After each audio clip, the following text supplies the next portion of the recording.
దేవుని యొక్క అతి పరిశుద్ధమైన నామానికి మహిమ కలుగును గాక. ఆమేన్. హల్లెలూయా.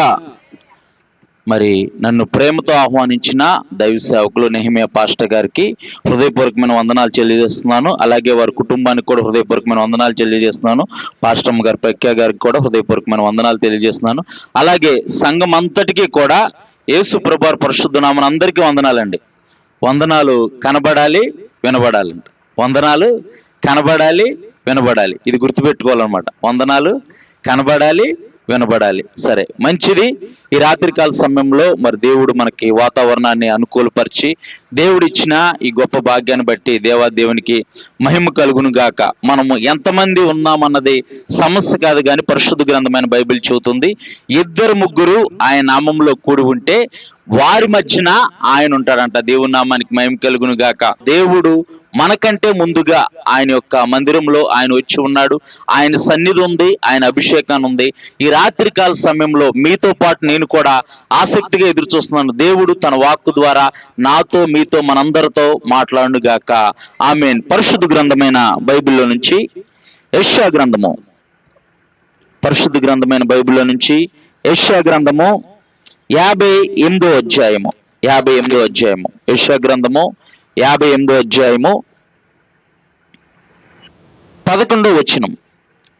పేజీ నంబర్, పాత నిబంధన గ్రంథం పేజీ నంబర్ 618వ పేజీ, 618వ పేజీ, యెషయా గ్రంథము 58వ అధ్యాయము 11వ వచనం. యెహోవా నిన్ను నిత్యము నడిపించును, క్షామ కాలమున ఆయన నిన్ను తృప్తిపరిచి నీ ఎముకలను బలపరచును. నీవు నీరు కట్టిన తోటవలెను ఎప్పుడును ఉబుకుచుండు నీటి ఓటవలె ఉండును. చాలమ్మా, ప్రార్థన చేసుకుందాం. ప్రేమ నమ్మకం కలిగిన పరలోకపు తండ్రి, నీ పరిశుద్ధమైన అత్యున్నతమైన ఘనమైన నామాన్ని బట్టి మీకు వందనాలు, కృతజ్ఞత, స్తుతులు, స్తోత్రాలు తండ్రి. ఈ రాత్రికాల సమయంలో ప్రభా, మేమేమై ఉన్నామో అది కేవలము నీ కృపను బట్టే నాయన. మా భక్తి కాదు, మా శక్తి కాదు నాయన. నీ ఉచితమైన కృప ద్వారానే మేము రక్షింపబడ్డాము నాయన. నీ కృప ద్వారానే నాయన తండ్రి ప్రభా మేము కొనసాగబడుతున్నాము తండ్రి. ఈ రాత్రికాల సమయంలో నాయన నీ వాక్కుతో ప్రభా నాతో, మా అందరితో మీరు మాట్లాడండి ప్రభా. నీ వాక్యము బండలను బద్దలు కొట్టు సుత్తి వంటిది నాయన. నీ వాక్యము చాకలవాణి సబ్బు వంటిది నాయన. నీ వాక్యము అద్దం వంటిది నాయన. నీ మాటలు తెలివి లేని వారికి తెలివి కలగజేస్తాయి నాయన. నీ మాటలు ప్రభా త్రోవ చూపించి నడిపిస్తాయి నాయన.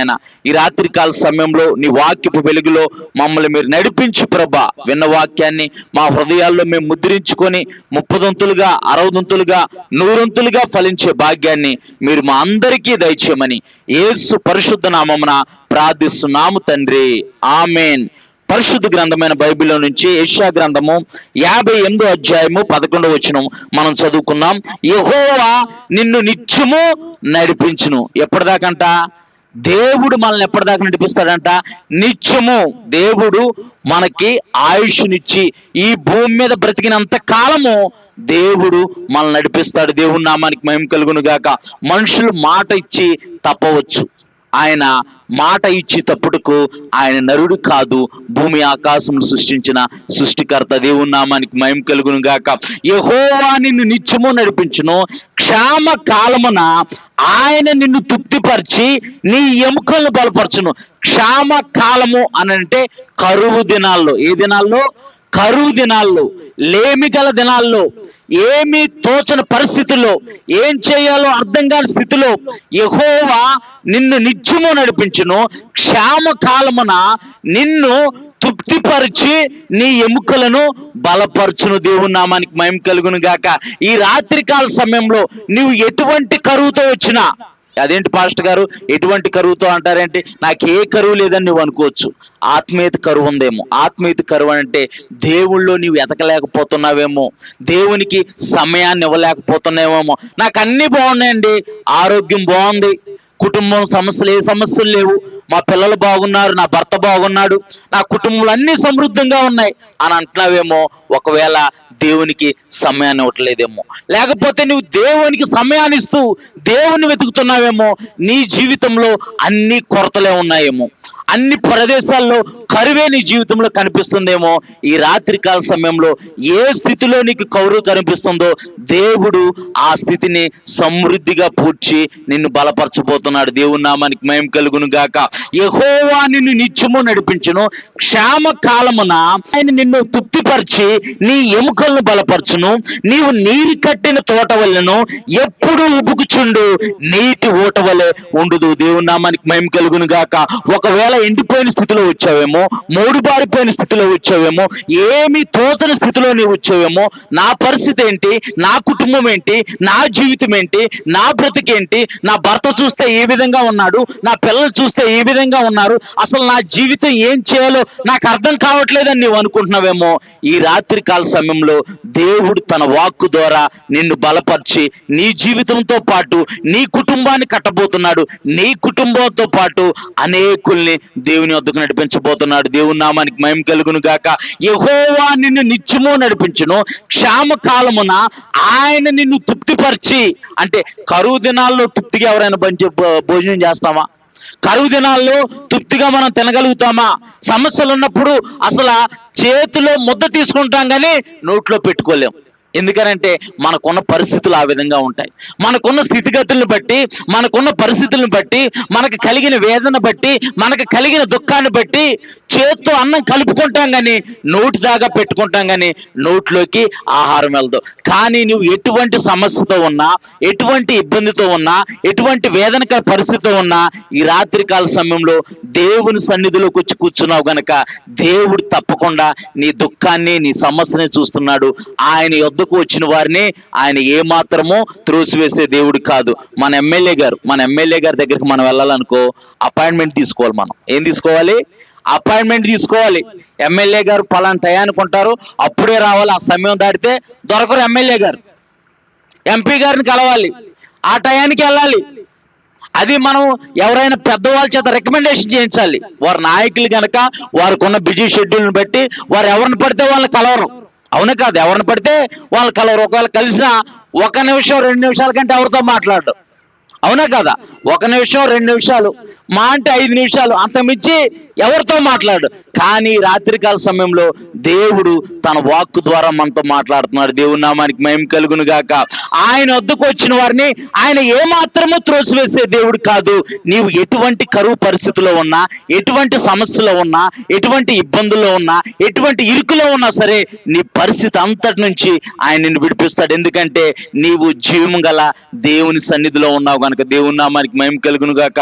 లోకానికి తెలియదు, లోకానికి ఇది తెలియదు.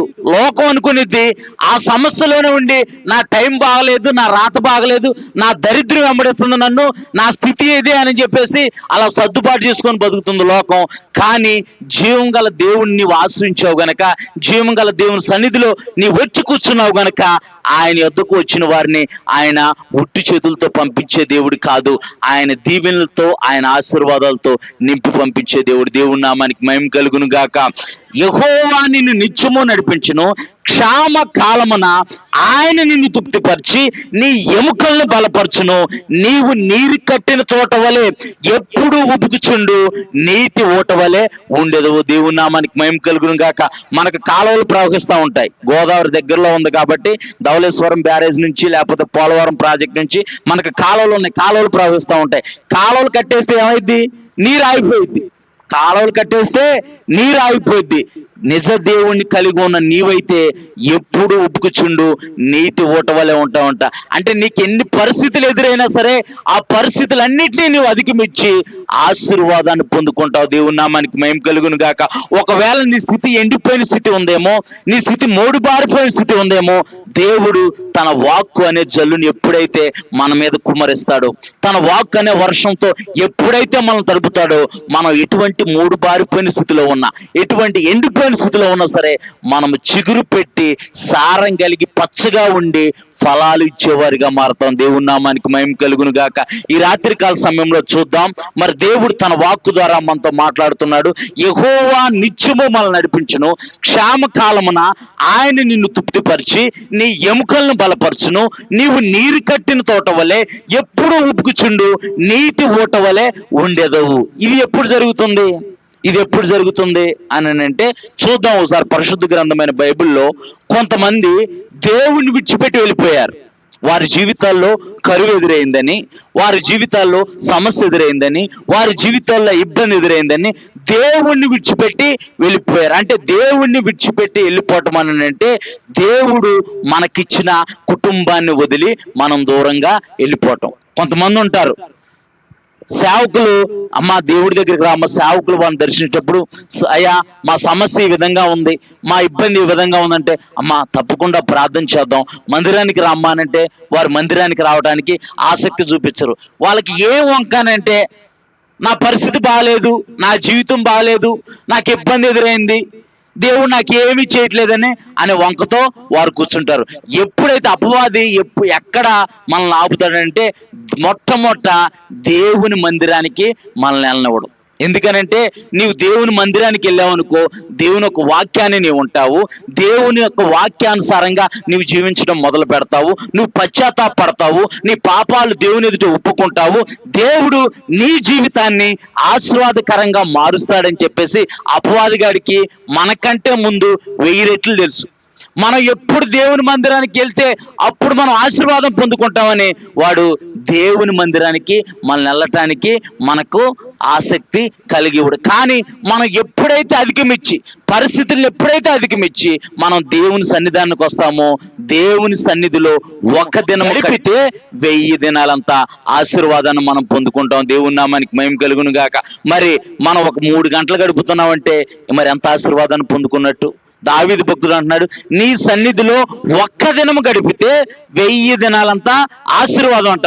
మనం ఒక దినమంతా గడపట్లేదు. పొద్దున ఒక 3 గంటలు, సాయంత్రం ఒక 3 గంటలు మనం గడుపుతున్నాం. కానీ దేవుడు మనల్ని తప్పక ఆస్వాదిస్తాడు. దేవుని నామానికి మహిమ కలుగును గాక. పరిశుద్ధ గ్రంథమైన బైబిల్లో మనం చూద్దాం. రూతు గ్రంథము పాత నిబంధన గ్రంథంలో రూతు గ్రంథము న్యాయాధిపతుల తర్వాత ఉంటుంది. Page number 219 page, 219, 20. రూతు గ్రంథము మొదటి అధ్యాయం మొదటి వచనం నుంచి. న్యాయాధిపతులు ఏలిన దినములందు దేశంలో కరువు కలగగా యూదా బెత్లెహేము నుండి ఒక మనుషుడు తన భార్యను తన ఇద్దరు కుమారులను వెంటబెట్టుకొని మోయాబు దేశానికి వెళ్ళాడంట. చాలమ్మా, ఇక్కడ మనం పరిశుద్ధ గ్రంథమైన బైబిల్లో రూతు గ్రంథంలో మనం చూస్తే మొదటి అధ్యాయం నుంచి మనం చూస్తే ఒక కుటుంబం ఉంది. అది ఎక్కడుందంటే బెత్లెహేములో ఉంది. బెత్లెహేము అనే మాటకు రొట్టెల గృహం అని అర్థం. ఏమర్థం? రొట్టెల గృహం అని అర్థం. అంటే దేవుని సన్నిధిలో ఏముంటుందని అంటే సమృద్ధి ఉంటుంది. దేవుని నామానికి మహిమ కలుగును గాక. దేవుని సన్నిధిలో సమృద్ధి ఉంటుంది, దేవుని సన్నిధిలో ఆశీర్వాదం ఉంటుంది, దేవుని సన్నిధిలో క్షేమం ఉంటుంది, దేవుని సన్నిధిలో మనకు కావలసినన్ని దొరుకుతాయి. దేవుని నామానికి మహిమ కలుగును గాక. వీళ్ళు ఉంటుంది ఎక్కడనంటే బెత్లెహేము అనే ప్రాంతం. బెత్లెహేము అనే మాటకు అర్థం ఏంటంటే రొట్టెల గృహం అని అర్థం. రొట్టెల గృహంలో కరువు వచ్చింది. రొట్టెల గృహంలో ఏమొచ్చింది? కరువు వచ్చింది. అంటే బెత్లెహేము ప్రాంతంలో కరువు వచ్చింది. కరువు ఎన్నాళ్ళు ఉండిద్ది? మా అంటే ఒక 6 నెలల్లో, 1 సంవత్సరమో, లేకపోతే 2 సంవత్సరాలు ఉండిద్ది. జీవితాంతకాలం కరువు ఉండిద్దా? జీవితాంతకాలం సమస్య ఉండదు. మా దైవ సేవకులు, మా ఆత్మీయ నాయకులు ఒక మాట చెబుతూ ఉంటారు, కష్టాలు చుట్టాలు లాంటివంట. చుట్టాలు ఎప్పుడు వస్తారు? అప్పుడప్పుడు వస్తారు. రోజు వస్తే మనం చేర్చుకుంటాం వాళ్ళని. ఒక రోజు ఉంచుకుంటాం, 2 రోజు తెప్పాలో పడైతే వాళ్ళకి అర్థమైపోయింది, ఓహో మనం వెళ్ళిపోవాలనుకుంటే ఇక్కడ పని అవుదానని. అవునా కదా? కష్టాలు చుట్టాలు లాంటివి, అవి అప్పుడప్పుడు వస్తాయి. ఇక్కడ బెత్లెహేములో ఎలీమెలెకు అనే ఒక మనుషుడు ఉన్నాడు. నయోమి అనే తన భార్య ఉంది. వాళ్ళకిద్దరు కుమారులు ఉన్నారు, మహులోను, కిల్యోను అని. వాళ్ళు బెత్లెహేములో కరువు వచ్చిందని అంటే దేవుని సన్నిధిని విడిచిపెట్టి, దేవుడి కుటుంబాన్ని విడిచిపెట్టి, దేవుని నివసించే పరిశుద్ధ జనాంగం నివసించే ప్రజల మధ్య నుంచి వారు ఎక్కడికి వెళ్ళారంటే మోయాబు దేశానికి వెళ్ళారు. అనంటే అన్య దేశానికి వెళ్ళారు. దేవుడు అంటున్నాడు, మోయాబు నేను కాళ్ళు కడుక్కొను పల్లెం అంట. దేవుని నామానికి మహిమ కలుగును గాక. వాళ్ళు ఎక్కడికి వెళ్ళారు? రొట్టెల గుహలో నుంచి దేవుడు కాళ్ళు కడుక్కునే పల్లెం దగ్గరికి వెళ్ళాడు. రొట్టెల గృహంలో ఆశీర్వాదం ఉండిద్దా, కాళ్ళు కడుక్కునే పల్లెంలో ఆశీర్వాదం ఉండిద్దా? చెప్పాలి మీరు. రొట్టెల గృహంలో ఆశీర్వాదం ఉండిద్ది. దేవుడు అంటున్నాడు, మోయాబు అంటే మోయాబు ప్రాంతము నేను కాళ్ళు కడుక్కునే పల్లెము, బెత్లెహేము రొట్టెల గృహము. రొట్టెల గృహంలో ఆశీర్వాదం ఉండిద్ది. ఒకవేళ రొట్టెల గృహంలో నువ్వు నివసిస్తున్నా సరే, దేవుని సన్నిధిలో నువ్వు నివసిస్తున్నా సరే, నీకు సమస్య ఎదురవుతుందని చెప్పేసి దేవుని సన్నిధానాన్ని నీవు విడిచిపెట్టకు, నీ కుటుంబాన్ని నీవు విడిచిపెట్టకు. ఇదంతా ఒక కుటుంబం. సేవకులు మీ ఆత్మీయ తండ్రి గారు. ఆయన సేవకులు మీ ఆత్మీయ తండ్రి గారు. తన కుటుంబాన్ని, తన జీవితాన్ని అంతటినీ పక్కన పెట్టి మీ కొరకు, మీ కుటుంబాల కొరకు, మీ జీవితాల కొరకు వారు ప్రయాసపడుతున్నారు. వారికి ఏం అవసరం మీ కొరకు ప్రయాసపడటం అంటే మీ కుటుంబాలు బాగుండాలి. వారు దేవుని తెలుసుకున్నారు, ఆ భారం వారిలో పెట్టారు కనుక వారు వారి కుటుంబాన్ని, వారి జీవితాన్ని మీ కొరకు ధారపోస్తున్నారు కనుక మీరు అది గుర్తెరిగి దేవుని యొక్క మందిరానికి ఎప్పుడైతే రావటం ప్రారంభిస్తారో, దేవుని సన్నిధిలో ఎప్పుడైతే మీరు నివసించడం ప్రారంభిస్తారో, దేవుడి యొక్క ఆశీర్వాదాలు, దేవుడి యొక్క దీవెనలు మెండుగా కుమ్మరించబడతాయి. దేవుని నామానికి మహిమ కలుగును గాక. ఇక్కడ నయోమి ఎక్కడికి వెళ్ళింది అని అంటే మోయాబు దేశానికి, అన్ని దేశానికి వెళ్ళింది. బెత్లెహేం అని అంటే రొట్టెల గృహం అని మనం చెప్పుకుంటున్నాం. రొట్టెల గృహంలో కరువు వచ్చిందని అన్య దేశానికి వెళ్ళింది. వాళ్ళ పరిస్థితి ఏమైందో ఒకసారి మనం చూద్దాం. చదవండమ్మా. పేరు ఎలీమెలకు, ఆ మనుషుని పేరు ఎలీమెలకు, అతని భార్య పేరు నయోమి, అతని భార్య పేరు నయోమి, అతని ఇద్దరు కుమారుల పేర్లు మహులోను కిల్యోను. వారు యూదా బెత్లెహేము వారైన ఎఫ్రాయితీలు. వారు మోయాబు దేశమునకు వెళ్లి అక్కడ కాపురం ఉండిరి. నయోమి పెనిమిటి అయిన ఎలీమెలకు చనిపోయిన తరువాత ఆమెయు ఆమె ఇద్దరు కుమారులను నిలిచి ఉండిరి. వారు మోయాబు స్త్రీలను పెళ్లి చేసుకున్నారు. వారు ఏ స్త్రీలు పెళ్లి చేసుకున్నారు? అన్ని స్త్రీలనే పెళ్లి చేసుకున్నారు. వారు పరిశుద్ధ జనాంగం మధ్యలో ఉన్నవారు, వారు పరిశుద్ధ జనులు, దేవుడికి ఇష్టమైన ప్రజలు వారు. అయినా వారు దేవుని ప్రజల మధ్యలో నుంచి వేరైపోయి మోయాబు దేశానికి వెళ్ళి మోయాబు స్త్రీలు పెళ్లి చేసుకున్నారు. వారు తన భర్త ఏమో చనిపోయాడు, తన ఇద్దరు కుమారులు నిలిచి ఉన్నారు. చదువమ్మా. వారిలో ఒక దాని పేరు ఓర్పా, రెండో దాని పేరు రూతు. వారు ఇంచుమించు 10 సంవత్సరములు అక్కడ నివసించిన తరువాత మహలోను కిల్యోను ఇద్దరు చనిపోయారు. అంటే తన భర్తను పోగొట్టుకుంది, తన ఇద్దరు కుమారులను కూడా పోగొట్టుకుంది. దేవుని సన్నిధికి దూరం అయిపోయింది, దేవుని కుటుంబానికి దూరం అయిపోయింది. మన జీవితంలో సమస్యలు వస్తున్నాయని, మన జీవితంలో ఇరుకులు వస్తున్నాయని, మన జీవితంలో అనేక ఇబ్బందులు వస్తున్నాయని మనం దేవుని సన్నిధానానికి దూరం అయిపోకూడదు. ఎప్పుడైతే నువ్వు దేవుని సన్నిధానానికి దూరం అయిపోతావో దేవుడితో సంబంధాన్ని నువ్వు కోల్పోతావు, పాపంతో స్నేహం చేయటం మొదలు పెడతావు. పరిశుద్ధ గ్రంథమైన బైబిల్ చెబుతుంది, దురాశ గర్భం ధరించి పాపమును కనగా పాపము పరిపక్వమై మరణాన్ని కంటుంది. నువ్వు దేవుడికి దూరం అయిపోతున్నావంటే, ప్రార్థనకి దూరం అయిపోతున్నావంటే, దేవుడిచ్చిన నీ కుటుంబంలో ఒక సభ్యుడిగా ఉండవలసిన నీవు, ఆశీర్వాదాన్ని పొందుకోవాల్సిన నీవు నీ కుటుంబం నుంచి వేరైపోతున్నావంటే ఆశీర్వాదాలు నీకు వేరైపోతున్నట్టు, దేవుడి యొక్క దీవెనలు వేరైపోతున్నట్టు, దేవుడు కాపుదల నీకు దూరంగా ఉన్నట్టు. మన ఇష్టానుసారంగా మనం బ్రతికి దేవుడు నన్ను కాపాడుతాననుకోవటం పొరపాటు. ఇక్కడ దేవుడి కుటుంబం నుంచి నయోమి వేరైపోయింది. పరిశుద్ధ జనాంగం మధ్యలో నివసించిన నయోమి దేవుడు కాలు కడుక్కునే పల్లెం లాంటి ప్రాంతానికి వెళ్ళింది. అక్కడ తన భర్తను పోగొట్టుకుంది, ఇద్దరు కుమారుల్ని పోగొట్టుకుంది. ఇంతకంటే జీవితంలో విషాదం ఏదన్నా ఉంటుందా? ఇంతకంటే భయంకరమైన సమస్య ఏదన్నా ఉంటుందా? కుటుంబంలో మోగదిక్కు అనేదే లేదు. మరి వాళ్ళ పరిస్థితి ఎలా ఉందో ఒకసారి ఆలోచిద్దాం. మన జీవితాలు విచ్ఛిన్నమైపోతున్నాయంటే, మన జీవితాలు మారట్లేదనంటే ముందు మనం మారాలి. ముందు మనము జీవం గల దేవుని ఎద్దకు రావాలి, ఆయన సన్నిధిని ఎతకాలి, ఆయన సన్నిధిలో గోజాడాలి, ప్రార్థనా పరులుగా మనం జీవించాలి. ఎప్పుడైతే దేవుని సన్నిధిలోకి వచ్చి నువ్వు మోకాలు వేసి 2 చేతులు పైకెత్తి దేవుని సన్నిధిలో నీ సమస్య నిమిత్తమో నీ కుటుంబం నిమిత్తమో ప్రార్థన చేస్తావో, నువ్వు కార్చే ప్రతి కన్నీటిని దేవుడు నాట్యంగా మారుస్తాడు. దేవుని నామానికి మహిమ కలుగును గాక. భలే చెబుతున్నారు పాస్టర్ గారు, మీరు మీ చేతిలో మైక్ ఉంది, బైబిల్ ఉంది, మీరు చదువుకొని వచ్చారు, మీరు చెబుతున్నారని మీరు అనుకోవచ్చు. మేము మా సేవా జీవితంలో దేవుని తెలుసుకున్న తొలి దినాల్లో నేను హైదరాబాదులో డిమార్ట్, ఇప్పుడు మనకి డిమార్ట్ ఉందా? ఎక్కడుంది? తణుకు ఊరి చివర ఉంది డిమార్ట్, అవునా కదా? డిమార్ట్లో జిఆర్ఎన్ ఆఫీసర్గా పనిచేసేవాడిని. నాకు నచ్చినట్టు నేను జీవించేవాడిని. నా డైరీలో నేను రాసుకునేవాడిని, ఈ రోజు నా అంత సంతోషంగా ఎవరో జీవించలేదని రాసుకునేవాడిని. నేను నాకే సమస్య ఉండేది కాదు, ఏ ఇబ్బంది ఉండేది కాదు. జాబ్ చేసేవాడిని, డబ్బులు వచ్చే, డబ్బులు ఖర్చు పెట్టుకునేవాడిని, నాకు నచ్చినట్టు నేను బ్రతికేవాడిని. దేవుడు నా సేవ చేయాలని పిలిచినప్పుడు ఉద్యోగాన్ని వదిలేసిన తర్వాత జీవితంలో అసలు అన్ని కష్టాలు ఇంకా పడనేమో. జీవితంలో అన్ని కష్టాలు నేను ఇంకా పడనేమో. నేను ఒకటే చెప్పేవాడు నా భార్యతో, దేవుడు మనల్ని పరీక్షిస్తున్నాడు. కష్టాలు నా జీవితంలో, ఎలాంటి కష్టాలు నా జీవితంలో నేను ఎప్పుడు చూడలా, ఇవి కొంతకాలమే ఉంటాయి, అయినా దేవుడు మనల్ని విడిచిపెట్టడాని అనేవాడిని.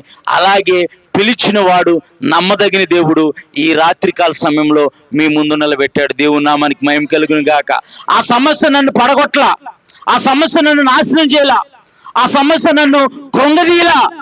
దేవునితో మరంత సహవాసం చేసే భాగ్యాన్ని ఇచ్చింది, మరంత దేవుని వెతికే భాగ్యాన్ని ఇచ్చింది. దేవుని వెతకటం మొదలు పెట్టాను. దేవుడు అనేక ప్రాంతాలకు తీసుకెళ్తున్నాడు. దేవుని నామానికి మహిమ కలుగును గాక. కుటుంబంలో సమస్యలు వచ్చిందని, కుటుంబంలో ఇబ్బందులు వచ్చాయని దేవుడికి దూరం అయిపోతే మన జీవితాల్లో ఆశీర్వాదము కోల్పోయినట్టే. దేవుని నామానికి మహిమ కలుగును గాక. ఇక్కడ నయోమి పరిశుద్ధ జనాంగాన్ని విడిచిపెట్టి, దేవుని సన్నిధానాన్ని విడిచిపెట్టి, దేవుని యొక్క ప్రజలతో నివసించే భాగ్యాన్ని విడిచిపెట్టి మోయాబు దేశం వెళ్ళింది. మోయాబు దేశంలో తన భర్తను పోగొట్టుకుంది, 2 కుమారులను పోగొట్టుకుంది. తన జీవితము మోడుబారిపోయిన స్థితిలో అయిపోయింది. అప్పుడు నయోమికి గుర్తొచ్చింది. ఎందుకనంటే దేవుడు మా ప్రాంతాన్ని దర్శించి అక్కడ ఆహారం ఇస్తున్నాడని చెప్పేసి అప్పుడు గుర్తొచ్చిందంట. అదేదో ఆ కష్టమేదో ఆ బాధ ఏదో మరి అక్కడే ఉండి పడితే తన భర్త మిగిలేవాడు, తన కుమారులు మిగిలేవాడు, తనకు మనవాళ్ళు మనవరాళ్ళు ఎవరొకరు వాళ్ళు మంచిగా ఆడిస్తా ఉండేది. ఇప్పుడు తన పరిస్థితి మోడుబారిపోయే స్థితి అయిపోయింది. చూద్దాం ఒకసారి పరిశుద్ధ గ్రంథంలో నుంచి 6వ వచనం చదవమ్మా. వారికి ఆహారం ఇచ్చుటకు యెహోవా తన జనులను దర్శించెనని. ఎవరికనంటే బెత్లెహేంలో కరువు వచ్చిందని చెప్పుకున్నాం కదా. బెత్లెహేం ప్రాంతాన్ని దేవుడు దర్శించి వారికి ఆహారం ఇవ్వటానికి దేవుడు కృప చూపించాడని నయోమి తెలుసుకుందంట. నయోమి ఎక్కడుంది? మోయాబు ప్రాంతంలో ఉంది నయోమి. చదవమ్మా. యెహోవా తన జనులను దర్శించినని ఆమె మోయాబు దేశంలో వినెను గనుక మోయాబు దేశము విడిచి వెళ్ళుటకై ఆమెయు ఆమె కోడళ్ళు ఇద్దరు బయలుదేరారు. ఒక కోళ్ళు ఆమెను విడిచిపెట్టి వెళ్ళిపోయింది, ఇంకో కోళ్ళు నీ జనమే నా జనము, నీ దేవుడే నా దేవుడు అని చెప్పేసి ఆమెతో బయలుదేరింది. నయోమి ఇప్పుడు ఎక్కడికి వచ్చిందంటే బెత్లెహేం ప్రాంతానికి వచ్చింది. ఒక్కసారి 19వ వచనం కాని చదువమ్మా. ఒకసారి 19వ వచనం కాని చదువు. వారు బెత్లెహేమునకు వచ్చినప్పుడు ఆ ఊరి వారందరూ వారి యొద్దకు గుంపుగూడి వచ్చి ఈమె నయోమి కదా అని అనుకున్నారు. ఆమె సర్వశక్తుడు నాకు చాలా దుఃఖము కలుగజేసి. ఎవరు దుఃఖం కలుగజేశారంట? సర్వశక్తుడు నాకు చాలా దుఃఖం కలుగజేశాడంట. నయోమి అనక మారా అనుడి. కనుక నయోమి అని పిలవద్దు, మారా అనుడి. నయోమి అనే మాటకు మధురం అని అర్థం. నయోమి అనే మాటకు మధురం అని అర్థం. దేవుడు మధురం గల సమృద్ధి గల ప్రాంతంలో ఆమె నివాసం చేయమని చెప్పి అక్కడ ఏర్పాటు చేస్తే ఆ ప్రాంతాన్ని విడిచిపెట్టి వేరే ప్రాంతానికి వెళ్ళిపోయింది. అంటే జీవం గల దేవుడు మందిరాన్ని విడిచిపెట్టి ఎక్కడికో దూరంగా వెళ్ళిపోయింది. తన భర్తను పోగొట్టుకుంది, తన కుమారులను పోగొట్టుకుంది, దేవుడిచ్చే ఆశీర్వాదాలను పోగొట్టుకుంది, తన కుటుంబ అభివృద్ధిని పోగొట్టుకుంది, తన కుటుంబ క్షేమాన్ని పోగొట్టుకుంది. ఈ దినాల్లో కూడా దేవుణ్ణి తెలుసుకోండి బాబు, దేవుణ్ణి నమ్ముకోండి బాబు. మీకున్న వ్యసనాల నుంచి మీరు విడిపించబడి దేవుని తెలుసుకొని రక్షణ పొందుకోండి బాబు అని అంటే మాకు అవసరం లేదండి అని అంటున్నారు. మాకు అవసరం లేదు, మేము ఇలాగే బ్రతుకుతాం, మేము ఇలాగే ఉంటాం అంటున్నాడు. వాడు దొంగతనం చేయుటకు, హత్య చేయుటకు, నాశనం చేయుటకు వస్తాడంట. ఏం చేయటానికి? దొంగతనం చేయటానికి, హత్య చేయటానికి, నాశనం చేయడానికి వస్తాడంట అపవాది. యేసు ప్రభు వారైతే సమృద్ధి గల జీవం ఇవ్వడానికి వచ్చాడు. దేవుని నామానికి మహిమ కలుగును గాక. ఆయన యొక్క సన్నిధిలో సమృద్ధి గల జీవం ఉంది, దానితో మనము తృప్తి పొందుతున్నాం. దేవుని నామానికి మహిమ కలుగును గాక. నయోమి అంటుంది, బెత్లెహేం ప్రాంతంలో వెళ్ళింది. చూసిన వాళ్ళు అందరూ అంటున్నారు, వదిన నయోమి వచ్చింది, వదిన నయోమి వచ్చింది, నయోమి వచ్చింది అని చెప్పేసి అందరూ చూస్తున్నారు. నయోమి నయోమి ఎలా ఉన్నావు, బాగున్నావు అని అంటే, నేనేం బాగున్నాను చూడు ఎలా అయిపోయాను. అప్పుడు అంత మంచిగా దిట్టంగా ఉన్నాను, అప్పుడు మంచిగా ఆరోగ్యంగా ఉన్నాను, ఇప్పుడు చూడు మోడు పారిపోయినట్టు ఎండిపోయినట్టు అయిపోయాను. దీనికి కారణం ఎవరు అనుకుంటారు? దేవుడే అని అంటుంది. అబద్ధం అది.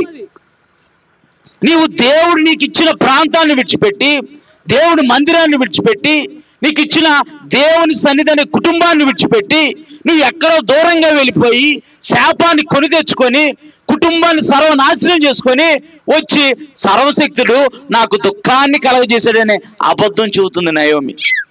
అదే నువ్వు ఇక్కడ ఉంటే బాగుపడేదానివే, బాగుపడేది కాదు. నయోమి రొట్టెల గృహంలో ఉంటే కొన్నాళ్ళు ఉండేదేమో కరువు, కొంతకాలం ఉండిద్దేమో సమస్య. దేవుడు తప్పకుండా తన బిడ్డలను దర్శించాడని పరిశుద్ధాత్మ దేవుడు రాయించాడు. దేవుని నామానికి మహిమ కలుగును గాక. అక్కడ ఎల్లకాలం కరువు ఉందని అక్కడ రాపించబడలా. దేవుడు తన బిడ్డలను దర్శించాడని పరిశుద్ధాత్మ దేవుడు రాయించాడు. అంటే దేవుడు తన బిడ్డల్ని విడిచిపెట్టే దేవుడు కాదు. ఆయన పోలిక చొప్పున, ఆయన స్వరూపమందు ఆయన మనల్ని సృజించాడంట. దేవుని నామానికి మహిమ కలుగును గాక.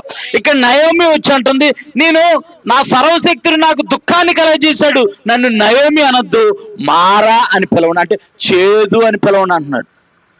చేదు అని పిలవండి అని నయోమి అంటుంది. మారాని మధురంగా మార్చిన దేవుడు. దేవుడి నామానికి మహిమ కలుగును గాక. ఆయన మన జీవితాలు మారా లాంటి జీవితాలు, చేదైన జీవితాలు, పాపపు జీవితాలనే పరిశుద్ధుల జనాంగంగా మార్చాడు. దేవుడి నామానికి మహిమ కలుగును గాక. ఆయన ఎందుకు మారాగా మారుస్తాడు? ఏం వెళ్ళి కొని తెచ్చుకుంటా మారాని, కావాలని వెళ్ళింది. ఇప్పుడు నా జీవితం మారా అయిపోయింది, నన్ను మధురు అని పిలవద్దు, మారా అని పిలవండి అని అంటుంది. దేవుని నామానికి మహిమ కలుగును గాక. నీవు దేవుని సన్నిధిని విడిచిపెట్టి వెళ్తే క్షేమాన్ని కోల్పోతావు, ఆశీర్వాదాన్ని కోల్పోతావు, భద్రతను కోల్పోతావు. నీ రాకపోకలందు దేవుడు నీకు తోడుగా ఉంటాడనే వాగ్దానాన్ని నువ్వు కోల్పోతావు. నీవు దేవుని సన్నిధిలో నివసిస్తావు. అందుకే దావీదు భక్తుడు అంటున్నాడు, నాకు ఒక్క వరం ఇవ్వయ్యా. మనం దేవుడు మనకు ప్రత్యక్షమై, రాత్రి దేవుడు యేసయ్య మనకు ప్రత్యక్షమై, నీకేం కావాలంటే మనం ఏం కోరుకుంటాం? అయ్యా నాకు మంచి ఇల్లు కావాలయ్యా, నాకు మంచి బైక్ కావాలయ్యా, మా ఆయనకు మంచి ఉద్యోగం కావాలయ్యా, మా ఆయన మారాలయ్యా, నా బిడ్డలు మంచి భవిష్యత్తు ఉండాలయ్యా, మేము మంచిగా ఆస్వాదింపబడాలయ్యా, మేము మంచిగా సంతోషంతో సమాధానంతో ఉండాలయ్యా అనుకుంటాం. దావీదు ఏమంటున్నాడంటే, నేను ఒక వరం అడుగుతున్నాను, నిత్యము దేవుని సదాకాలము దేవుని సన్నిధిలో నివసించే వరం ఉంటే ఇవ్వయ్యా అని అంటున్నాడు. దేవుని నామానికి మహిమ కలుగును గాక. అంటే దావీదు కుటుంబంలో నెమ్మది లేదా? దావీదు కుటుంబంలో సమాధానం లేదా? దావీదు కుటుంబంలో సంతోషం లేదా? అన్నీ ఉన్నాయి. ఆయన మహారాజు, పట్టుపాన్పుల మీద పడుకునే అతను. అయినా సరే దేవుడి మందిరం అంటే దావీదుకి మక్కువ. ఎందుకనంటే దావీదు సమస్యల గుండా, ఇబ్బందుల గుండా, లోయల గుండా, అరణ్యం గుండా, చీకటి ప్రదేశాల గుండా ప్రయాణం చేసినప్పుడు దేవుని యొక్క దండము, దుడ్డు కర్రే దావీదుని కాపాడింది. దేవుని నామానికి మహిమ కలుగును గాక.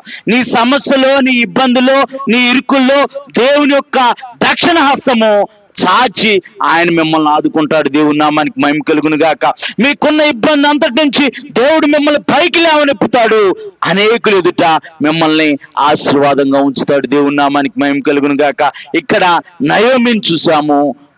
యెషయా గ్రంథము 58వ అధ్యాయము 11వ వచనము, ఆయన యెహోవా మిమ్మల్ని నిత్యము నడిపించును, క్షామ కాలమున నిన్ను బలపరిచి నీవు నీరు కట్టిన తోట వలెను ఎప్పుడూ ఉబుకుచుండు నీటి ఊట వలె ఉండెదవు. ఎప్పుడు నీటి ఊట వలె ఉంటాము, ఎప్పుడు క్షేమం కలిగి ఉంటాము, ఎప్పుడు తృప్తి కలిగి ఉంటాము అని అంటే దేవుని సన్నిధిలో ఉన్నప్పుడు. ఇక్కడ నయోమి దేవుని సన్నిధిలో ఉందా?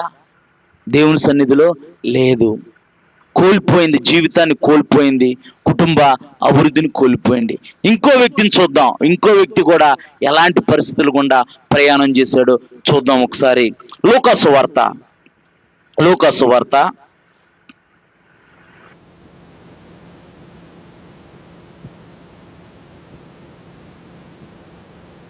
15వ అధ్యాయం, లూకాసు వార్త 15వ అధ్యాయము 11వ వచనం నుంచి చదువు.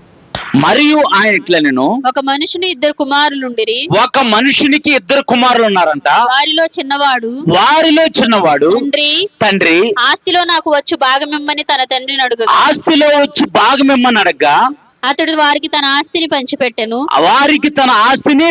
ఇక్కడ ఒక తండ్రి ఉన్నాడు. యేసుప్రభు వారు ఒక ఉపమానం చెబుతూ అంటున్నారు, ఒక తండ్రికి ఇద్దరు కుమారులు ఉన్నారు. చిన్న కుమారుడు అన్నాడు, నాకు ఆస్తిలో భాగం వచ్చింది కదా నాన్న, నా వాటా నాకు ఇచ్చేస్తే నేను వెళ్ళిపోతానని చెప్పేసి తండ్రి దగ్గర నుంచి ఎక్కడికో దూరంగా వెళ్ళిపోయి కింద చదువమ్మా.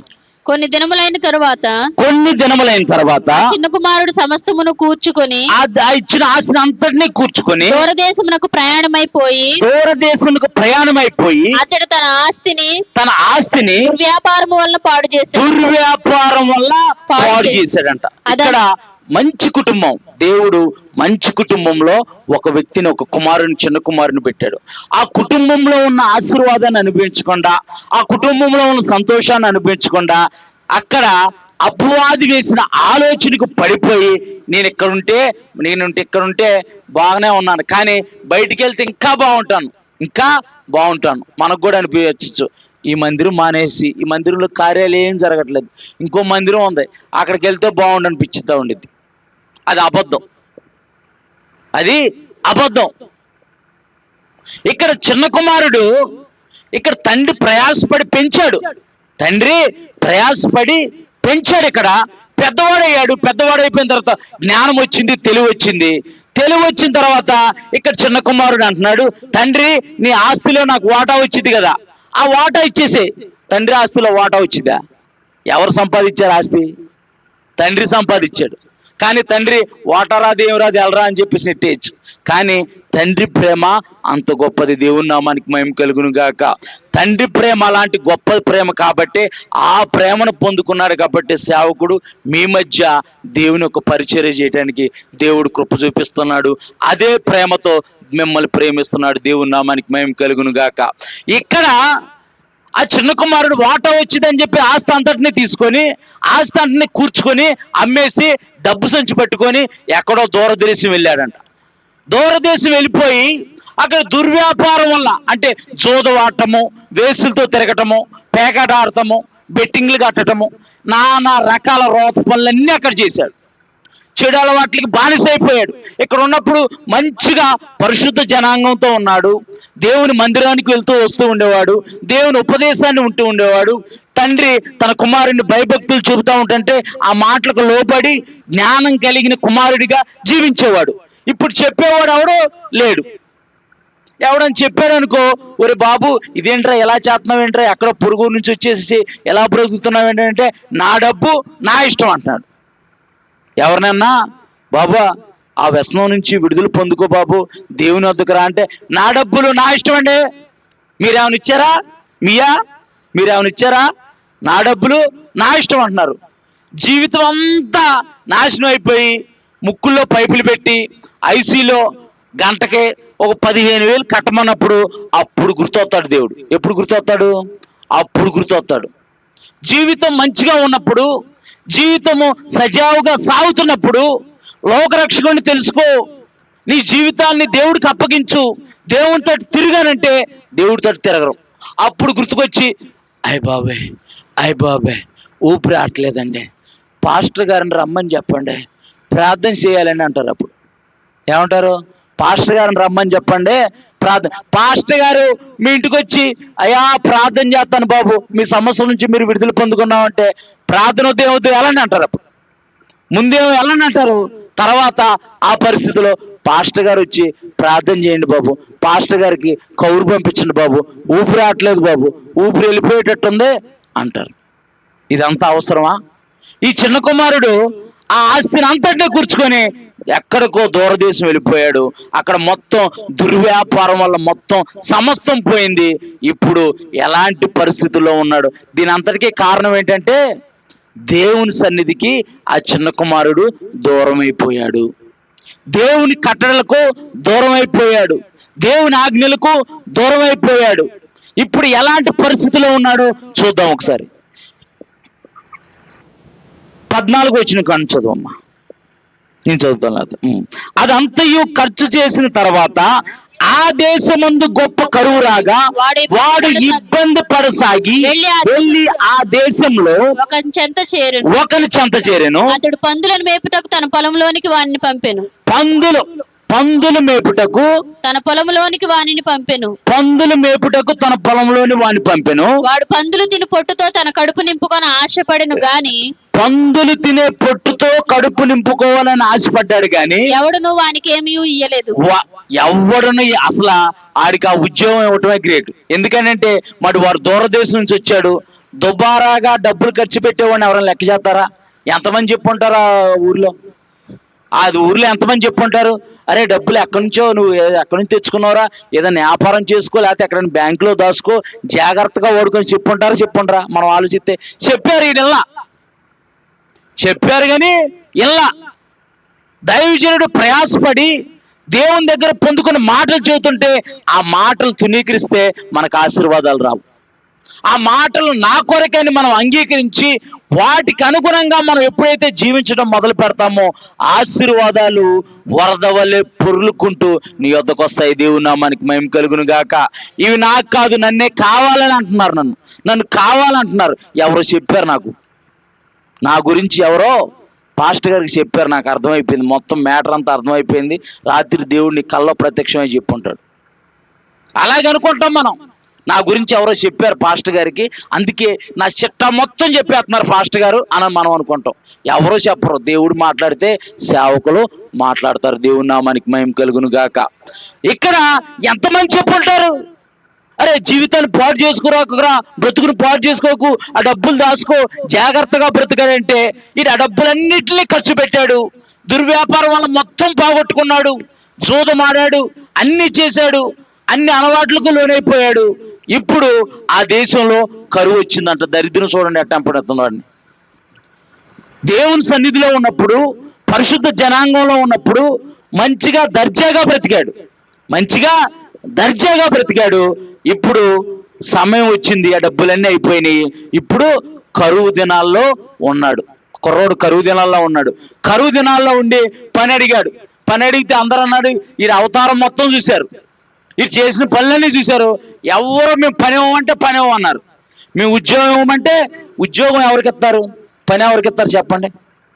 కష్టపడి పని చేసే వాళ్ళకే పని ఇస్తారు, కష్టం విలువ తెలిసిన వారికే పని ఇస్తారు. ఎవరు మేము పని ఇవ్వమంటే పని ఇవ్వని అన్నారు. ఒకడు మాత్రం సరేలే ఈయన్ని కనీసం ఆ పందులు మేపడానికైనా పంపిద్దామని చెప్పేసి ఎలాంటి వ్యక్తి దర్జాగా కాలు మీద కాలు వేసుకొని ఎవరక్కడ అనంటే అయ్యగారు వస్తున్నాం అయ్యగారు అనే స్థితి నుంచి ఎక్కడికి పడిపోయాడంటే పందులు మేపే స్థితికి పడిపోయాడు. ఆకలేసి పందులు పొట్టు తినడానికి, ఆ పొట్టు తింటే ఆ పందులు కూడా నెట్టేస్తున్నాయి. ఒరే మా పొట్టు తింటున్నారా, మాకే సరిపోరు అంటున్నాయి. మాకే సరిపోదు, మా పొట్టు తింటున్నావేంటి, వాడు నెట్టేస్తున్నాయి. అప్పుడు వాడికి బుద్ధి వచ్చిందంట. దేవుని నామానికి మహిమ కలుగును గాక. దేవుడు బుద్ధి చెప్పేదాకా మనం సమయం వృధా చేసుకోకూడదు. దేవుడు బుద్ధి చెప్పేదాకా సమయము వృధా చేసుకోవద్దు. ఒక్కసారి యెషయా గ్రంథము 58వ అధ్యాయము 11వ వచనం ఒకసారి చదువమ్మా.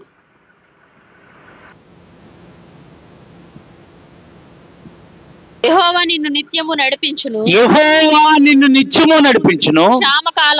క్షామకాలమున ఆయన నిన్ను తృప్తిపరిచి ఎముకలను బలపరచును. నీ ఎముకలను బలపరచును. నీవు నీరు కట్టిన తోటవలెను, నీవు నీరు కట్టిన తోటవలెను, ఎప్పుడును ఉబుకుచునుండు నీటి ఉండవలెను, ఎప్పుడు ఉబుకుచుండు నీటి ఓటవలే ఉండెదవు. దేవుని నామానికి మహిమ కలిగిన గాక. దేవుడు సమృద్ధి గల జీవాన్ని ఇస్తానంటే, దేవుడు ఆశీర్వాదాన్ని ఇస్తానంటే, వీళ్ళు దేవుని సన్నిధిని విడిచిపెట్టి దేవుని మందిరాన్ని విడిచిపెట్టేసి ఎక్కడికో దూరంగా వెళ్ళిపోయి కరువు దినాల్లో కరువు పరిస్థితుల్లో జీవితాన్ని నాశనం చేసుకుంటున్నారు. ఒక వ్యక్తిని చూద్దాం. ఆ వ్యక్తి జీవితంలో కూడా కరువు వచ్చింది, కానీ ఆ వ్యక్తి ఎలాగ ఆస్వాదింపబడ్డాడు, ఆ వ్యక్తి దేవుని మాటను ఎలాగన్నాడో మనం చూద్దాం. ఆదికాండము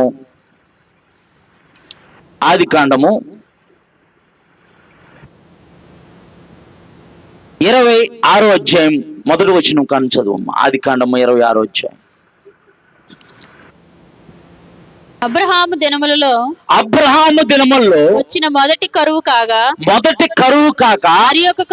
మరి ఒక కరువు ఆ దేశంలో వచ్చెను. అప్పుడు ఇస్సాకు గెరారులోనున్న ఫిలిష్తీయుల రాజైన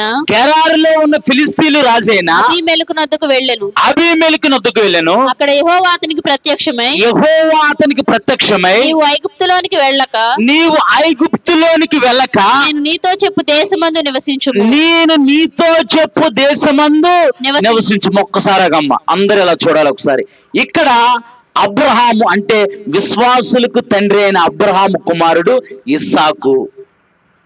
అబ్రహాము దినముల్లో వచ్చిన కరువు గాక మరొక కరువు ఇస్సాకు దినాల్లో వచ్చింది. అబ్రహాము దినముల్లో వచ్చిన కరువు గాక మరొక కరువు ఇస్సాకు దినాల్లో వచ్చిందంట. మరి అబ్రహాం ఇచ్చిన ఆస్తి అంతా అయిపోయినట్టు కదా. ఇది చూడాలి. అబ్రహాము దినాల్లో ఒక కరువు వచ్చింది, అది కాక ఒక పెద్ద కరువు వచ్చిందంటే ఇస్సాకు దినాల్లో పెద్ద కరువు వచ్చింది, ఆస్తి అంతా అయిపోయింది. అప్పుడు ఇస్సాకు ఆ గ్రారి ప్రాంతాన్ని విడిచిపెట్టి ఐగుప్తుకు వెళ్ళాలనుకుంటున్నాడు. ఎందుకనంటే అబ్రహాము కూడా ఐగుప్తుకు వెళ్ళాలనుకున్నాడు కరువు వచ్చినప్పుడు. ఇస్సాకు కూడా ఐగుప్తుకి వెళ్దాం అనుకుంటున్నాడు. కానీ దేవుడు అక్కడ ప్రత్యక్షమయ్యి దేవుడు మాట్లాడుతున్నాడు. ఏం మాట్లాడుతున్నాడో చూద్దాం ఒకసారి. చదువమ్మా. 3వ వచనం కాని చదువు సరిపోయింది. ఈ దేశమందు పరవాసివై ఉండుము నేను నీకు తోడై ఉండి ఏది కరువులో దేవుడు ఇస్సాకుకు తోడుగా ఉంటాడంట. దేవుని నామానికి మహిమ కలుగును గాక. నీ సమస్యలో దేవుడు నీకు తోడుగా ఉంటాడు, నీ ఇబ్బందిలో దేవుడు నీకు తోడుగా ఉంటాడు, నీ కష్టంలో దేవుడు నీకు తోడుగా ఉంటాడు, నీ నష్టంలో నీకు దేవుడు తోడుగా ఉంటాడు. కానీ లోకం అనుకునిద్ది నీ పని అయిపోయింది అనుకునిద్ది, ఇంకా ఎదగలేవు అనుకునిద్ది, నీవు ఆస్వాదింపబడలేవు అనుకునిద్ది. కానీ ఇక్కడ దేవుని యొక్క వాక్యం చెబుతుంది, యెహోవా నిన్ను నిత్యము నడిపించును. దేవుని నామానికి మహిమ కలుగును గాక. ఇక్కడ ఇస్సాకుతో దేవుడు మాట్లాడుతున్నాడు. అబ్రహాము దినముల్లో కరువు కాకుండా మరొక కరువు వచ్చింది. అబ్రహాం ఇచ్చిన ఆస్తి అంతా ఇస్సాకు అయిపోయింది. కానీ ఇస్సాకు ఆ ప్రాంతాన్ని విడిచిపెట్టి ఐగుప్తుకు వెళ్దాం అనుకున్నాడు. కానీ దేవుడు మాట్లాడంటున్నాడు, ఈ దేశంలో నీవు పరవాసివై ఉండు, నేను నిన్ను ఆశీర్వదిస్తాను. దేవుని నామానికి మహిమ కలుగును. చదువమ్మా. నేను నీకు తోడై ఉండి నిన్ను ఆశీర్వదించెదను ఏలయనగా నీకును నీ సంతానమునకును అతను ఒక్కడికే కాదంట నీకును నీ సంతానమునకును ఈ దేశములన్నీ ఇచ్చి చుట్టుపక్కల దేశాలన్నీ ఇచ్చి నీ తండ్రి అయిన అబ్రహాముతో నేను ప్రమాణం చేశాను, నెరవేర్చి నిన్ను ఆకాశపు నక్షత్రం వలె ఆ సముద్రంలోని ఇసుక రేణుల వలె నిన్ను ఆశీర్వదిస్తానని చెప్పేసి అబ్రహాముతో ఇచ్చిన వాగ్దానాన్ని బట్టి దేవుడు గుర్తు చేసుకొని కరువు దినాలు చూస్తున్న ఇస్సాకుతో దేవుడు వాగ్దానం ఇస్తున్నాడు, నీకును నీ సంతానముకును నేను తోడై ఉండి. చదవమ్మా. ఈ దేశములన్నీ ఇచ్చి నీ తండ్రి అయిన అబ్రహాముతో నేను చేసిన ప్రమాణం నెరవేర్చి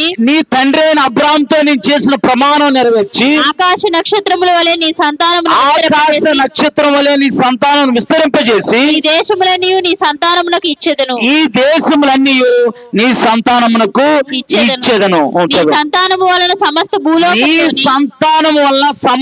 భూలోకములోని సమస్త జనులు ఆశీర్వదింపబడుదురు. స్తోత్రం. దేవుని నామానికి మహిమ కలుగును గాక. నిన్ను బట్టి నీ స్నేహితులు ఆస్వాదింపబడాలి, నిన్ను బట్టి నీ కుటుంబీకులు ఆస్వాదింపబడాలి, నిన్ను బట్టి నీ ఇంటి పేరుటోళ్ళు ఆస్వాదింపబడాలి, నిన్ను బట్టి నీ ఇరుగు పొరిగిన వారందరూ ఆస్వాదింపబడాలి. దేవుని నామానికి మహిమ కలుగును గాక. దేవుని మాటకు లోబడ్డాడు ఇస్సాకు.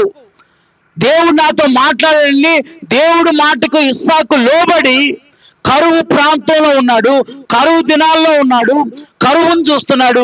ఆయన దేవుడిచ్చిన వాగ్దానాన్ని బట్టి ఇస్సాకు ఆ గెరారు ప్రాంతంలో ఉండి ఏం చేశాడో చూద్దాం ఒకసారి.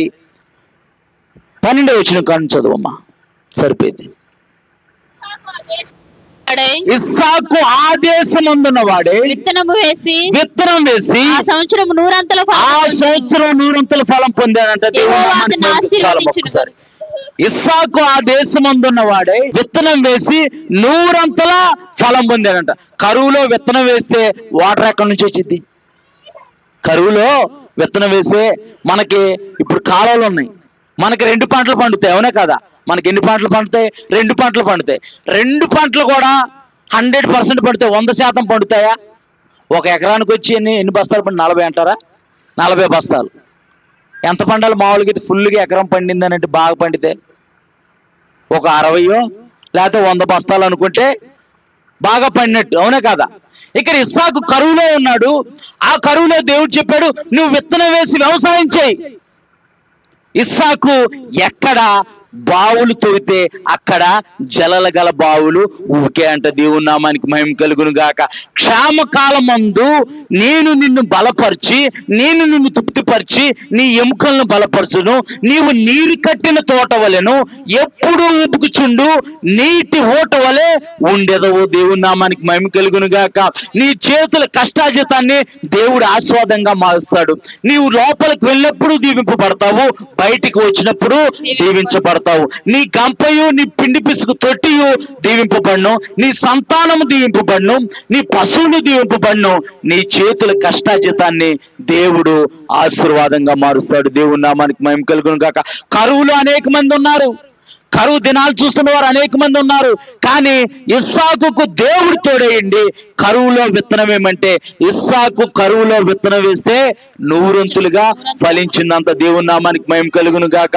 నీ జీవితంలో కరువు దినాలు చూస్తున్నావేమో, ఆత్మీయతలో కరువు ఉందేమో, కుటుంబంలో కరువు ఉందేమో, జీవితంలో కరువు ఉందేమో, జీవితంలో లేముందేమో, జీవితంలో దరిద్రం ఉందేమో, కుటుంబం అంతా విచ్ఛిన్నమైపోయిందేమో.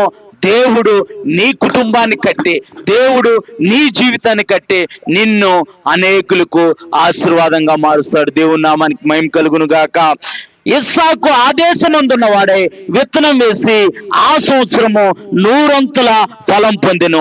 యెహోవా అతన్ని ఆస్వాదించిన గనక ఆ మనుషుడు గొప్పవాడాయను.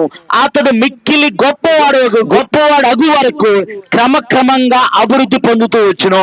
అతనికి గొర్రెల ఆస్తియు గొడ్ల ఆస్తియు దాసులు గొప్ప సమూహం కలిగినందున ఫిలిస్తీయులు అతని యందు అసూయ పడిరి. నీ శత్రువులు నీ ఆశీర్వాదాన్ని చూసి అసూయ పడబోతున్నారు. దేవుని నామానికి మహిమ కలుగును గాక. ఇది ఎప్పుడు అనంటే, నీవు దేవుని మందిరాన్ని వెతికినప్పుడు, దేవుని సన్నిధానాన్ని వెతికినప్పుడు, దేవుని సన్నిధానానికి వచ్చినప్పుడు. ఇస్సాకు దేవుని మాటకు లోపడ్డాడు, దేవుని వెతికాడు. ఇస్సాకు ప్రార్థనాపరుడు, దేవుని యందు భయభక్తులు కలిగిన వాడు. ఇక్కడ నయోమి మోయాబు దేశానికి వెళ్ళి జీవితాన్ని పాడు చేసుకుంది. ఆ చిన్న కుమారుడేమో వేరే దేశానికి వెళ్ళి కరువు దినాలను చూసి జీవితాన్ని నాశనం చేసుకున్నాడు. ఇక్కడ ఇస్సాకు కరువులో నిలబడ్డాడు. నీ సమస్య ఏదైనా, నీ పరిస్థితి ఏదైనా సరే, దేవుని మందిరంలో నిలబడు. అంటే దేవుణ్ణి వెతకటం ప్రారంభించు, దేవుని సన్నిధిలో ప్రార్థించడం ప్రారంభించు. నీవు సంఘముగా దైవ సేవకులు దేవుని కృప ద్వారా ప్రేరేపింపబడి సంఘ క్షేమాభివృద్ధి కూడికలు పెట్టారు. ఈ కూడికలు ఎందుకు? సేవకులు ఆస్వాదింపబడటానిక కాదు, సంఘము క్షేమము కలిగి ఆశీర్వాదాన్ని పొందుకొని విస్తరించి అభివృద్ధి పరచబడటానికి. దేవుని నామానికి మహిమ కలుగును గాక. అంటే సంఘం అనే కుటుంబంలో నీవు ఒక సభ్యుడివి, సభ్యురాలు గనక నీవు క్షేమం కలిగి, నీవు ఆశీర్వాదాన్ని కలిగి, నీవు మేలు పొందుకొని, నీవు నీ కుటుంబం ఆశీర్వదింపబడాలనే సేవకుల యొక్క ప్రయాస. సేవకుడు ఆస్వాదింపబడాలని కాదు. సేవకుడు మంచిగా ఇంటి దగ్గర ఈ నైట్ చల్లగా ఉంది, మంచి పాస్టమ్ గారిని వేడివేడిగా పుకోడి వేయమంటే పుకోడి వేసి పెడితే ఏ థమ్సప్ లేకపోతే కాఫీయో టీయో తాక్కుంటూ చక్కగా ఉండొచ్చు. ఈ వర్షంలో ఎందుకు ఈ ప్రయాసం అంతా? అవునా కాదా? ఈ వర్షంలో ఈ ప్రయాసం అంతా ఎందుకు? సంఘ క్షేమాభివృద్ధి కూడికలు అంటే సంఘం అనే కుటుంబము అభివృద్ధి పరచబడాలి. సంఘం అనే కుటుంబము మేలులతో నింపబడాలి. ఆయన ఒక్కడే మేలులతో నింపబడటం కాదు, ఆయన ఒక్కడే ఆస్వాదింపబడటం కాదు, ఆయన ఒక్కడే అభివృద్ధి చెందడం కాదు. మీరు అభివృద్ధి చెంది మీరు ఆస్వాదింపబడితే ఆయన ఆటోమేటిక్గా ఆస్వాదింపబడతాడు. ఎందుకనంటే ఆయన మీ ఆత్మీయ తండ్రి కాబట్టి. మిమ్మల్ని దేవుని వాక్యం చేత పోషిస్తున్నాడు. మీ కష్టం కొరకు, మీ నష్టం కొరకు, మీ ఇబ్బందుల కొరకు, మీ క్షేమం కొరకు ఆయన మోకాళ్ళేసి దినదినము దేవుని సన్నిధిలో మొరపెడుతున్నాడు. ఆయన దేవుడు తప్పకుండా మీ మొర ఆయన మొర ఆలకించి తగిన కాలమందు మిమ్మల్ని అభివృద్ధి పరుస్తాడు. దేవుని నామానికి మహిమ కలుగును గాక. ఇక్కడ కరువు వచ్చింది, కానీ ఇస్సాకు కరువులో నిలిచి ఉన్నాడు, విత్తనం వేశాడు. అతడు క్రమక్రమంగా ఆశీర్వాదం ఎప్పుడైనా సరే వాడు గుర్తుపెట్టుకోవాలి. దేవుడి మందిరానికి 7 వారాలు వెళ్తే ఏదో మేలు జరిగిద్దని అర్థం కాదు. అది వారాల భక్తి పరులాలు. వాళ్ళు వారాల భక్తి పరులాలు. 7 వారాలు, 5 వారాలు, 12 వారాలు, 11 వారాలు, వారాల భక్తి పరులాలు. దేవుడు మందిరాన్ని అనేది మనము నిరంతరము ఎదుగుతూనే ఉండాలి. ఒకవేళ నీకు ఏదైనా సమస్య ఉందా, ఎవరో లేరా, వచ్చి దేవుని సందులో మోకరించి ప్రార్థన చేయి. సమస్యలు లేవండి, నేను ప్రశాంతంగా ఉండాలని అనుకుంటున్నావా? అయితే సంఘం కొరకు ప్రార్థన చేయవచ్చి. దేవుడు సంఘాన్ని ఆస్వాదించడమే కాదు, ఇంకా నిన్ను ఆస్వాదిస్తాడు. దేవుని నామానికి మహిమ కలుగును గాక. ఇక్కడ ఇస్సాకు కరువులో నూరంతులుగా ఫలించాడంటే దేవుని మాటకు లోబడ్డాడు, దేవుని యందు భయభక్తులు కలిగాడు, దేవుని సన్నిధిని వెతికాడు. నయోమి దేవుని సన్నిధికి దూరమైపోయింది. చిన్న కుమారుడు దేవుని యొక్క ఉపదేశానికి, దేవుని సన్నిధి కంటే తండ్రి ఇంటికి దూరం అయిపోయాడు. నీవు తండ్రి ఇంటికి దూరం అయిపోయావంటే ఆశీర్వాదాలకు దూరం అయిపోయినట్టే. యెహోవా నిత్యము మనల్ని నడిపించును. క్షామకాలమున ఆయన మనలను తృప్తిపరిచి మన ఎముకలను బలపరిచి నీరు కట్టిన తోట వలెను ఎప్పుడూ ఉబుకుచుండు నీటి ఊట వలె దేవుడు ఆస్వాదిస్తాడు. అట్టి ఆశీర్వాదము సంఘమంతటికి దేవుడు దయచేసి మీ కరువులో నుంచి మిమ్మల్ని విడిపించి అనేకులకు ఆస్వాదకరంగా మిమ్మల్ని మార్చునుగాక. ఆమేన్. అందరం మోకరిద్దాం. సమయం అయిపోయింది. అందరం మోకరించి, అవును ప్రభువా, ఒకవేళ నీ సన్నిధికి నేను దూరం అయిపోతున్నానేమో, ఒకవేళ ప్రార్థనకి దూరం అయిపోతున్నానేమో, ఆత్మీయ కరువులో నేను ఉన్నాను ప్రభువా. ప్రార్థన లేక అయ్యా, సరైన భక్తి జీవితం లేక, సరైన క్రమం లేక అయ్యా నేను జీవిస్తున్నానేమో. ఈ రాత్రికాల సమయంలో దేవుని సన్నిధిలో అవును ప్రభువా, అయ్యా నా జీవితాన్ని సరిచేయి ప్రభువా. అయ్యా నయోమి నీ సన్నిధిని విడిచిపెట్టి బెత్లెహేము అనగా రొట్టెల గృహాన్ని విడిచిపెట్టి మోయాబు దేశానికి వెళ్ళిందయ్యా. అయ్యా నిన్ను విడిచిపెట్టి నేను దూరంగా ఉంటున్నానేమో. అయ్యా నీ సన్నిధిలో నేను ఉండాలి ప్రభా, నిత్యము నీ సన్నిధిలో ఉండాలి. అయ్యా నీ సన్నిధిలో నేను నాటబడాలి ప్రభా. అయ్యా నీలో నాటబడితే ఆకు వాడక ఫలమిచ్చు చెట్టు వలే ఉంటానని నీ వాక్యం చెబుతుంది నాయన. అయ్యా నేను వెతకాలి ప్రభా. అయ్యా నా జీవితంలో ఉన్న కరువును తీసివేయండి, నా జీవితంలో ఉన్న ఆధ్యాత్మికమైన లేమిని తీసివేయండి నాయన. అయ్యా నిన్ను వెతకాలి ప్రభా. మొదట ఆయన నీతిని, ఆయన రాజ్యాన్ని వెతకమంటుంది దేవుని ఒక వాక్యం. ఆయన్ని వెతికే వారిగా ఉంటే ప్రియుడా, నీ ఆత్మ వద్దునిచ్చిన ప్రకారము నీవు అన్ని విషయాల్లో సౌఖ్యంగా ఉందని దేవుని ఒక వాక్యం చెబుతుంది. అంటే అన్ని విషయాల్లో దేవుడు తప్పకుండా మనల్ని ఆశీర్వదిస్తాడంట. అట్టి ఆశీర్వాదం కావాలంటే దేవుని సన్నిధిలో ప్రార్థించాలి, దేవుని సన్నిధిలో మొరపెట్టాలి, దేవుని సన్నిధిని వెతకాలి, దైవ సేవకుడు చెప్పే మాటలకు లోబడాలి, ఒక క్రమం కలిగి, ఒక పద్ధతి కలిగి మనం జీవించాలి. దైవజనులు ప్రయాసతో, భారంతో సంఘ క్షేమాభివృద్ధి కూడికలు ఇవన్నీ మన కొరకే, మన కుటుంబాలు ఆస్వాదింపబడటానికి, మన సంఘము ఆస్వాదింపబడటానికి, మన సంఘం అనే కుటుంబము ఆస్వాదింపబడటానికి అయ్యా నన్ను దర్శించు ప్రభా, ఈ రాత్రికాల సమయంలో నన్ను దర్శించు ప్రభా, నా కష్టం నుంచి నన్ను విడిపించు ప్రభా, నా సమస్యల నుంచి నన్ను విడిపించు ప్రభా. అయ్యా నీలో నేను ఎదగాలి ప్రభా, నీలో నేను ఫలించాలి ప్రభా. నీలో ఉన్న ఆశీర్వాదము, అయ్యా నీ మందిరంలో ఉన్న ఆశీర్వాదాన్ని నేను పొందుకోవటమే కాదు, నా ద్వారా అనేకులు పొందుకోవాలి ప్రభా. అట్టి భాగ్యాన్ని దయచేయి ప్రభా, అట్టి భాగ్యాన్ని దయచేయండి ప్రభా. దర్శించండి ప్రభా, దర్శించండి నాయన, దర్శించండి నాయన. అయ్యా యేసయ్యా దర్శించండి, రాత్రికాల సమయంలో దర్శించండి ప్రభు అంటూ ప్రార్థన చేద్దాం. Thank you lord. వందనాలు పరిశుద్ధాత్ముడా.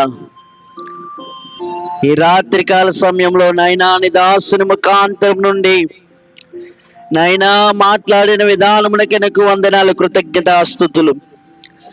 సంఘముగా ఉన్నటువంటి మేము, కుటుంబముగా ఉన్నటువంటి మేము నైనా నీ సన్నిధిలో నీ పాదాల చెంత మేము ఉన్నప్పుడు సమృద్ధి కలిగిన వారిగా బ్రతుకుతామని, నీ మందిరమును మేము విడిచిన తరువాత లోకానికి అలవాటు పడితే నాయనా ఆశీర్వాదమును సమృద్ధిని కోల్పోతామని ఈ రాత్రి నీ దాసుని ముఖాంతరం నుండి మీరు మాట్లాడిన విధానమునకి స్తోత్రాలు, కృతజ్ఞతాస్తుతులు.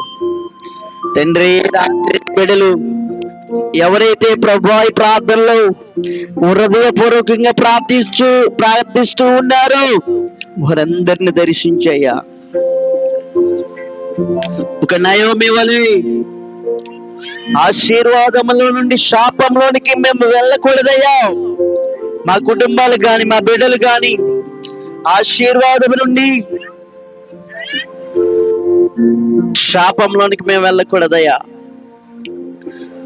తప్పిపోయిన చిన్న కుమారుడు తన తండ్రి ఇంట్లో ఉన్న ఆశీర్వాదాన్ని కోల్పోయి ప్రభా దీనమైన స్థితికి, హీనమైన స్థితికి దిగజారినట్లుగా మేము ఉండకూడదు. నీ రాత్రి వేళ హెచ్చరించిన విధానమును బట్టి స్తోత్రాలు. నిజమే, నీ సన్నిధులు మేము గడిపినప్పుడు, నీ సన్నిధులు నైనా నీ దాసుని మాట మేము విని నడిపించబడుతూ ఉన్నప్పుడు అభివృద్ధి పథకం వైపు మా అడుగులు వేస్తామని మీరు మాట్లాడారయ్యా. అందుని బడి స్తోత్రమయ్యా. ఈ రాత్రి వాక్కును బడి స్తోత్రాలు చెల్లించుకుంటూ ఉన్నామయ్యా అంటూ అందరూ ప్రార్థన పూర్వకంగా సిద్ధపడతాం. ఇస్సాకు వలె నా చుట్టూ పరిస్థితులు ఎలా ఉన్నా కానీ నీ మీద ఆధారపడి నీ అందు విశ్వాసం ఉంచి ప్రభా విత్తనము వేసి ఫలించే కృప దయచేయండి అయ్యా. నా చేతి పనులను ఆశీర్వదించండి. క్షామ కాలంలో నేను సమృద్ధి కలిగి జీవించే కృపనివ్వండి. నా కుటుంబానికి అటువంటి భాగ్యం దయచేయండి. మా సంఘానికి అటువంటి భాగ్యము దయచేయండి అయ్యా, భాగ్యం దయచేయండి. Thank you lord. నీ సన్నిధికి దూరమై మేము నవ్వుల పాలు అవ్వకూడదయ్యా. మా బ్రతుకులు హేళన అవ్వకూడదయ్యా. నయోమి జీవితం బెత్లెహేమును విడిచిన తర్వాత, మోయాబు దేశం వెళ్ళి తిరిగి వచ్చిన తర్వాత నీ కుమార్తె అంటుందయ్యా, నన్ను నయోమి అనొద్దు, నన్ను మారా అని పిలవండి అని అంటుంది. దానికి కారణం నీ సన్నిధిని వేడవడమే. నేను అలా ఉండకూడదయ్యా, ఆ విధంగా నా జీవితం ఉండకూడదయ్యా. మధురమైనటువంటి నా జీవితం మారకూడదయ్యా. చేదు అనుభవం నాకు వద్దయ్యా, మధురమైన అనుభవమే నాకు దయచేయండి. చేదు అనుభవాలు నా జీవితంలో వద్దు నానా, వద్దు నానా, వద్దు నానా. Thank you lord. వందనాలయ్యా. దేవా నీ సన్నిధిలో గడిపే కృప ఇవ్వయ్యా.